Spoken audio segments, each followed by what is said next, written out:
Jadi kiwari teh dari bahasa Sunda, artinya teh sekarang.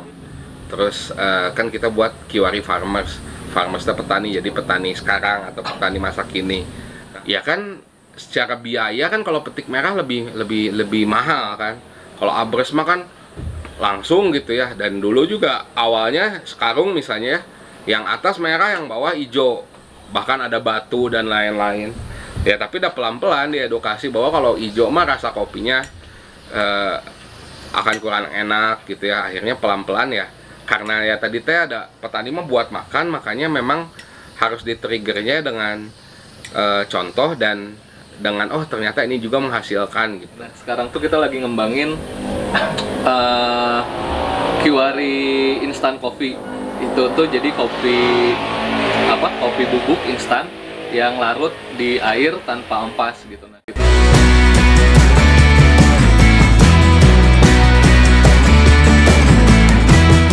Nama saya Irfan. Nama saya Ican. Kami berdua founder. Nama saya Irfan. Nama saya Ican Pratama. Kami dari Kiwari. Jadi kiwari teh dari bahasa Sunda, artinya teh sekarang. Terus kan kita buat kiwari farmers. Farmers teh petani, jadi petani sekarang atau petani masa kini.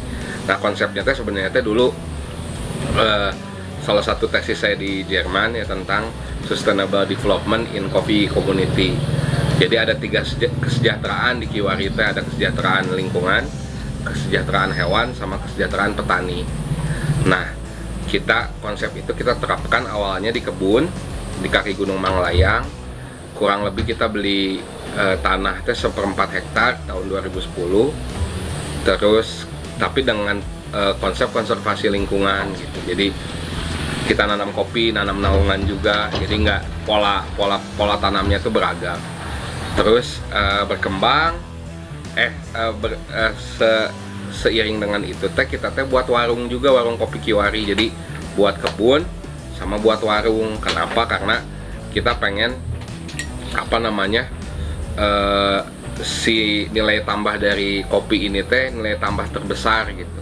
Jadi dari secangkir kopi ini gitu. Jadi kita jualan di warung, terus buat kelompok tani badan hukum di kebun. Nah akhirnya 2017 buat cabang di sini Bumi Kiwari gitu. Konsepnya kalau di sini mah coffee community eatery. Jadi ada tempat kopinya, tempat buat komunitas, sama makanan-makanan lokal gitu di sini.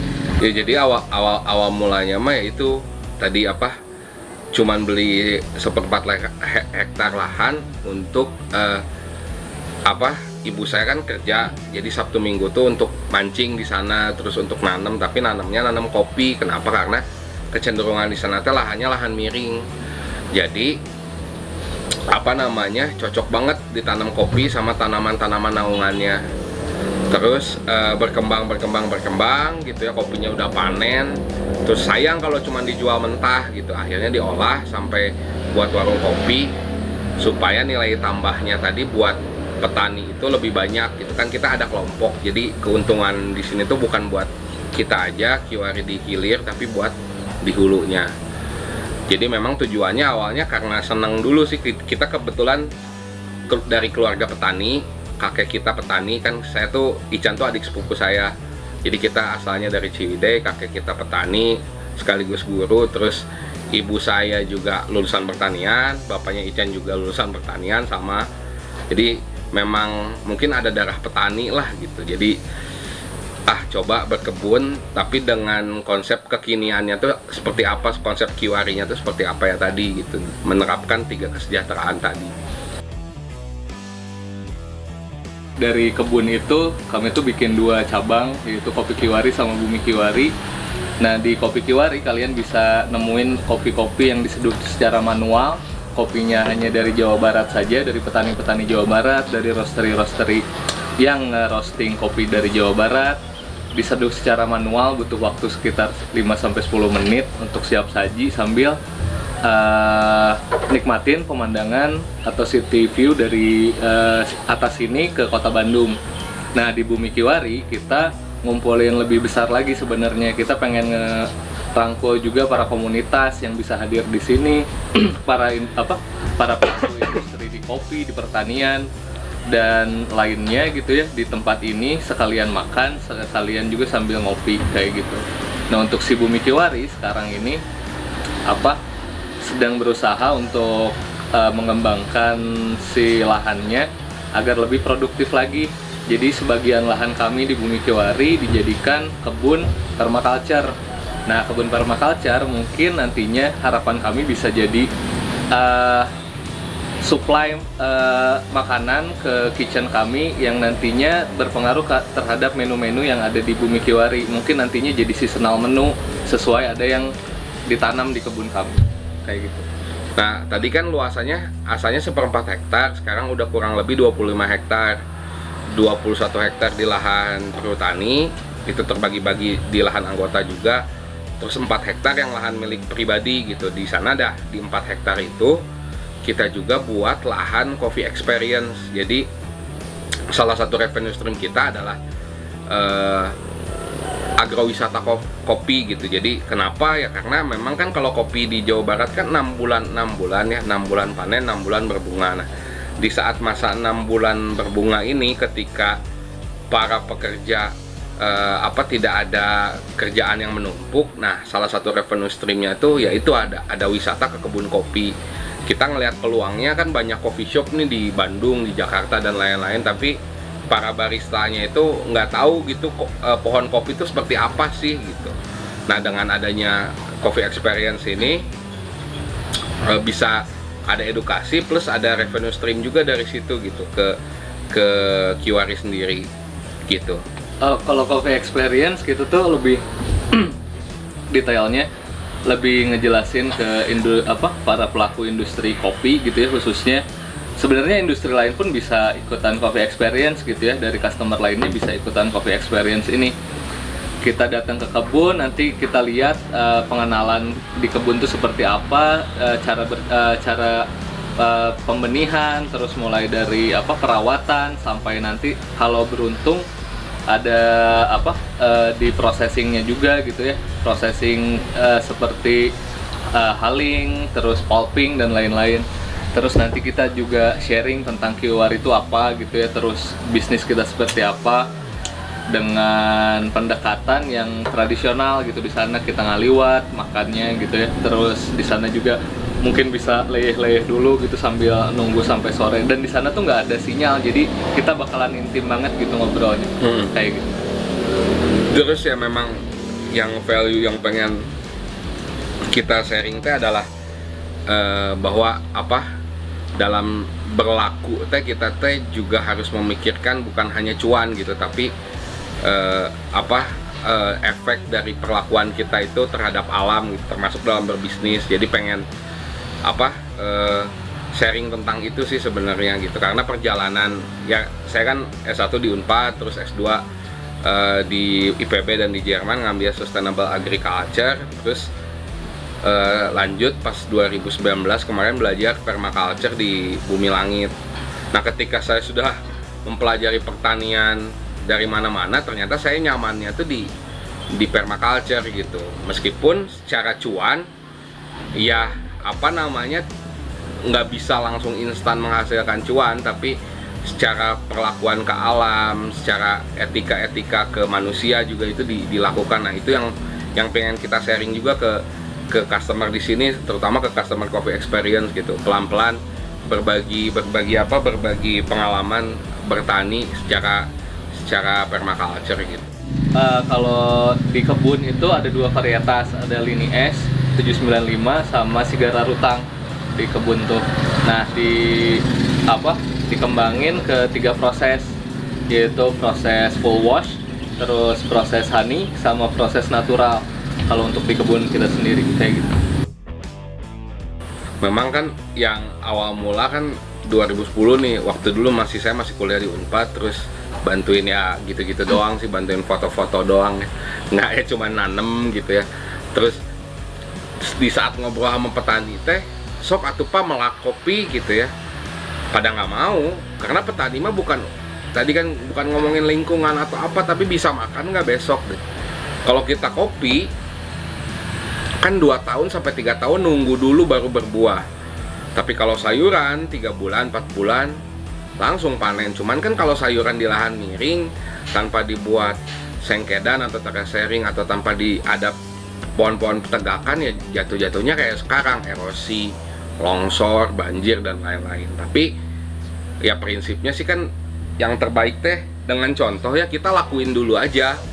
Akhirnya petani melihat dan akhirnya mau tertarik menanam, ya karena banyak juga liputan gitu ya, banyak juga, oh ternyata banyak juga tamu. Terus kita kan ada kopi luwak, terus ada banyak yang berkunjung, oh ternyata ada ya. Makanya kita kasih insentif benih gratis awalnya, pada nanam aja di lahan perhutani gitu. Ada juga yang di lahan pribadi.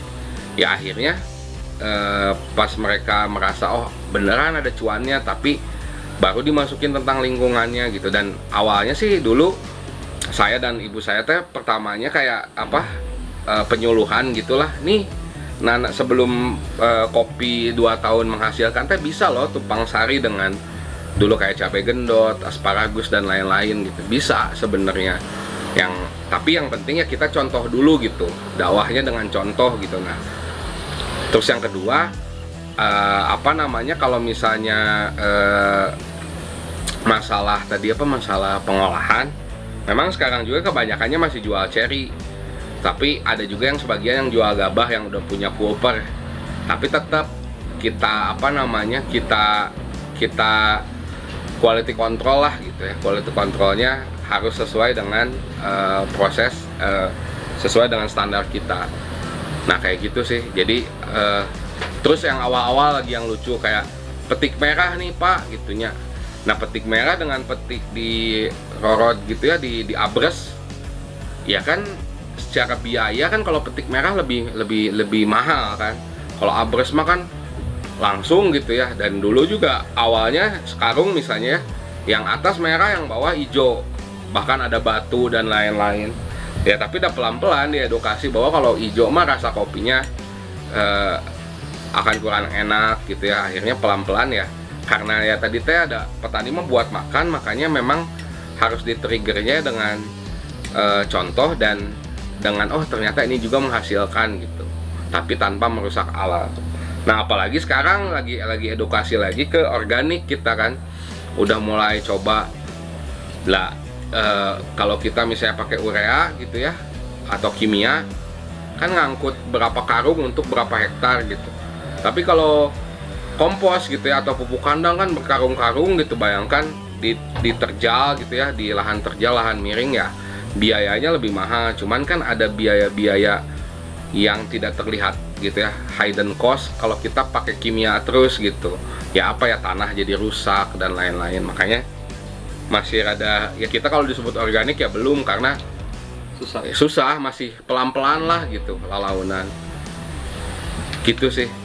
Ya paling kalau untuk si petaninya sendiri ya, kita edukasi dari awal 2010 nanam tuh ya bener, kita cuman produksi tuh dulu tuh sempat kita bikin proses semi wash gitu ya. Itu tuh kita sambil belajar. Bahkan semi wash pun itu sebenarnya produk uji coba kita gitu ya. Nah, di tahun 2016 kita baru ngeproses full wash. Nah, di 2019 2018 lah kita baru ngeproses si honey dan natural. Karena ngasih tahu petani itu nggak bisa instan. Maksudnya kita perlu pendekatan yang berbeda gitu ya, perlu pendekatan yang lebih intim, dan dia nggak akan ngerti gitu aja karena dia ngelakuin itu setiap hari gitu. Meskipun dia ngelakuin itu setiap hari, dia belum tentu bisa ngeproduksi hasil yang baik gitu. Makanya harus kita dampingin terus kayak misalkan tadi yang petik merah dan petik hijau, masih dalam beberapa tahun tuh masih kejadian gitu ya, terus-terusan kayak gitu.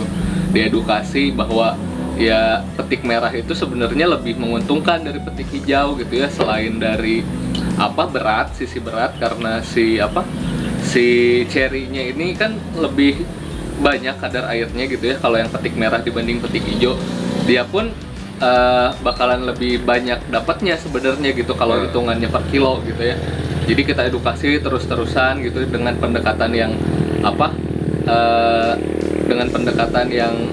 nyaman untuk mereka gitu ya. Jadi sampai sekarang alhamdulillah ya kita bisa berkembang bareng nih sama para kelompok tani di Manglayang gitu, di Cikawar itu. Kayak gitu paling. Nah, kalau untuk si produknya sendiri, Kiwari itu kan ada ngejual beberapa produk ya. Kalau dari dari kebunnya kita ada green beans. Nah, si green beans ini kita distribusikan ke beberapa kedai kita, ke Bumi Kiwari juga ke Kopi Kiwari gitu ya. Di roasting di situ. Nah, sebagian lagi ada juga ke kerabat-kerabat kami yang ada di industri kopi lainnya gitu, biar mereka ngerosting sendiri. Tapi lebih banyak yang kami jual secara bentuk jadinya tuh roast bean gitu ya. Bentuk jadinya tuh setelah disangrai gitu. Nanti setelah disangrai kita distribusikan ke berbagai macam produk lain, turunan lainnya. Kayak ada cold brew, ada kopi susu, ada kopi bubuk, ada kopi yang di roasting, roast bean gitu ya, whole beans, dan berbagai macam lainnya. Nah, sekarang tuh kita lagi ngembangin Kiwari instant coffee. Itu tuh jadi kopi bubuk instan yang larut di air tanpa ampas gitu. Nah, kita juga ngembangin ke situ karena nggak bisa dipungkiri produk akhir tuh produk mentah tuh akan harganya lebih rendah dibanding produk akhir lainnya gitu, kayak roast bean, kopi bubuk dan lain-lain. Makanya kita pengen fokus di penjualan itu gitu sekarang ini, kayak gitu. Sama kalau B2B-nya sih banyak ke souvenir perusahaan, kayak BI, Unpad, terus kemarin Astra dibuat. Kan kita dari kemasan juga beda dengan yang lain gitu ya, kuning gitu kemasannya, kaleng gitu, terus ya itu buat cocok buat souvenir di perusahaan gitu. Bahkan kemarin untuk souvenir terakhir tuh souvenir nikahan juga ya. Oh iya, souvenir nikahan juga lagi. Jadi souvenir nikahan gitu, sasetan gitu. Cuman tetap edukasi ini sih yang kayak instan juga ya. Kita kan kerja sama GIZ, pemerintah Jerman, ya kepilih dari 4 negara berkembang, Kiwari salah satunya. Terus yang ngembangin kan, kalau kita ngomongin instan teh pasti ada residu, ada sisa-sisa sampah. Nah, kita lagi ngembangin si kemasannya itu dari rumput laut. Jadi kemasan kopi instannya ini dari rumput laut. Jadi mau maneh di mana aja nyeduh teh ya, si rumput laut itu bisa langsung jadi kompos gitu. Nah, kayak gitu ada tetap edukasinya. Memang ya itu sih yang susah teh gitu ya sekarang, menghindari plastik dan lain-lain. Cuman apa yang kita bisa kita kurangin, terus kita edukasi ke teman-teman di hilir gitu. Kalau untuk di Kiwarinya sendiri kita mencoba bersama-sama sih sebenarnya gitu ya, karena kan kalau dijalanin sendirian teh kerasa banget gitu ya pedihnya. Kalau bareng-bareng mah ya ada ya, gitu teman buat sedih, teman buat omset dikit ya banyak gitu. Nah, salah satu produk tambahan gitu pas pandemi teh ada peanut butter kita ya, selai kacang.